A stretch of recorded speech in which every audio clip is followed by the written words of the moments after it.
Colorado. Gotta climb this mountain with about 65 pounds of gear. It's awesome. Let's go.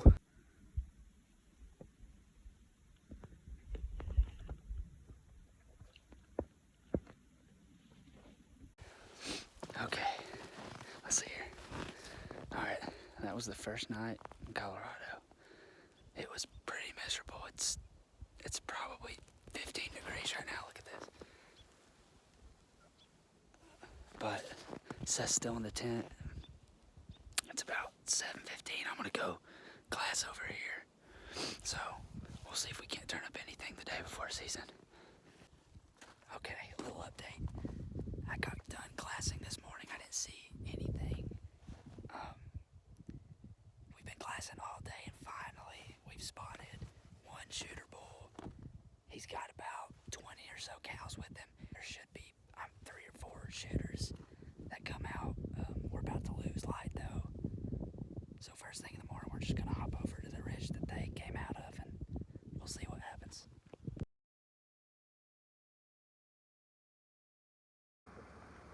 Oh, he stood up. Oh, he stood up. Look.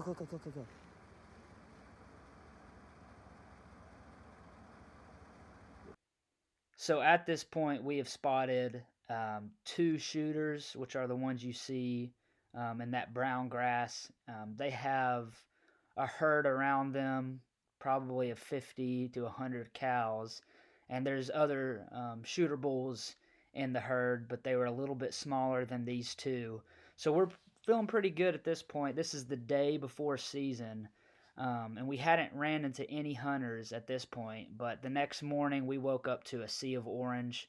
There was too many hunters out there, so we ultimately had to move spots, but I'm going to play the rest of this footage because it just doesn't do it justice seeing it through a spot and scope. You just got to get out there and experience it yourself. 1, 2, 3, 4, 5, and they got 2 barrels.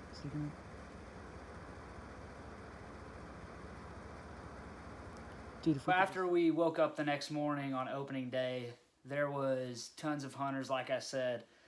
So we ultimately decided that we're going to have to move spots. There was just too much pressure. There was elk, but they were being spooked left and right. And so we actually ended up finding a new spot. And when we got to this new spot, we ran into some guys from West Virginia. We're from Kentucky. And we ultimately started talking. And this guy was looking on top of this mountain, and I glassed up there real quick, found a few elk and a nice shooter. And so we asked the guy, would you mind if we went up here and tried to put a stalk on him? And he ultimately said, my brother and my dad are up there right now trying to kill the shooter that's with that herd. So we continued talking. I'll play some footage right here of these elk. And I was actually able to get footage of when his little brother shot an elk. So we'll play that right here. It was pretty cool. We're about a mile away from him. You can't even hear the shot, but you can ultimately see the elk drop, and it was just pretty cool. So I'll play that right here. Okay, I can see. Yeah. Bull. Oh, he just shot. Look. One's down. Yeah, it's rolling. It just rolled to the bottom. Yeah. Did you hear the shot? Yeah. Was that them? That sounded like it was farther back. Dude, that had to have been them, right? I seen a bull roll down. Okay, I can see. Yeah. Bull. Oh, he just shot. So that was a pretty cool thing that happened. We got to watch this guy drop a bull from a mile away. I'll put the picture of it right here. It was a nice 5x5. Shout out to the boys from West Virginia. There were some cool people. Briar, if you're watching this, it was nice to meet you and your family. Hopefully we can hook back up in Colorado again at that same spot. But so our journey continued. The next day, we went in real early. Okay, we moved spots because there was a lot of people that was hunting that morning. I didn't do a lot of filming because we were running into people left and right. So we got out of there. But we're at a new spot now. Last night we pulled the side of the road, and we actually glassed 3 different herds of elk. And they all had bulls in them, big bulls, shooter bulls, and I mean there was probably 100, 120 elk covering the hillside.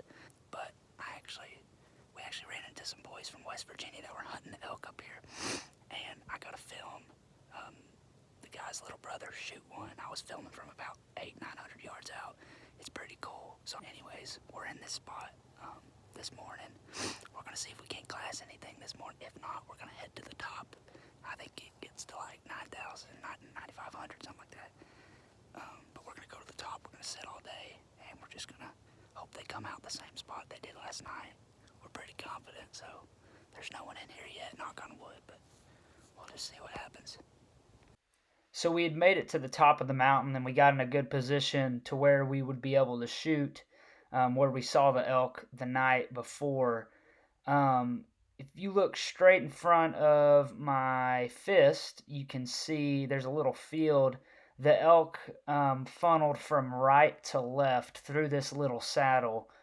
So we were expecting a pretty easy shot, 200 to 250 yardage wise. But this evening, we actually only saw a few cows and I think a smaller bull. But I had been glassing, and I actually glassed 2 shooters in a little meadow in this video. And so I'm going to pull that clip out right now. I don't have video of the shooters, but I have video of the meadow, and I will show you where that is right now. So, like I said, I was glassing over my buddy's head. That meadow is directly above his head right now.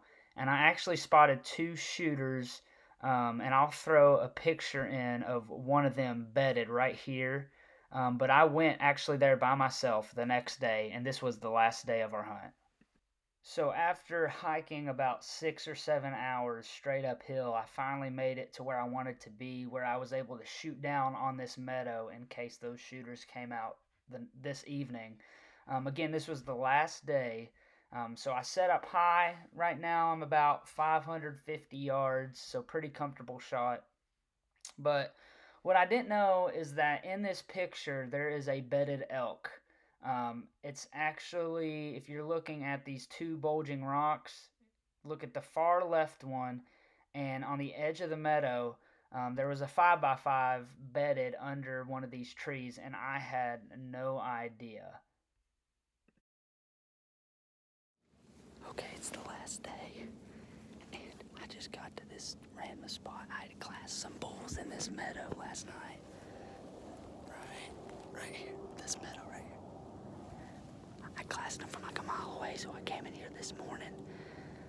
I walked, I think it's like 3.5 or 4.5 miles. It's on another mountain than what we've been hunting. And I got in a spot to shoot this evening, and I took a little nap, and I woke up, and I was just glassing, and there's a bull, there's a shooter just laying under one of these trees.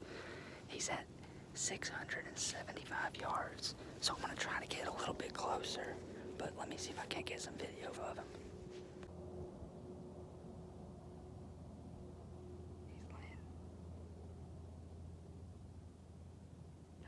I ended up getting a little bit closer. I was able to get to 415 yards, and I ultimately took the shot, and I did not get it on video. I regret that highly, but there was just too much going on. I didn't want to blow the situation I was in. So I took the shot, went to go track him. There was no blood, so I followed footprints, and 30 yards later, I found him just laying there dead. I didn't get the shot, but here we go. 5x5. He's actually a 5x6. Seth's not with me. He's about 4 or 5 miles that way. My phone's on 1. It's about to die. I took as many pictures as I could. I'm going to start field dressing this sucker and get him out here. But Colorado, I'm 1 of 1. I couldn't be happier. This is great. 415-yard shot. I wish I would have filmed it, but I just wanted to get it done. Last day luck here in Colorado. Look at him. Awesome. Hope you guys like this video. There's not much to it, but I killed an elk, so.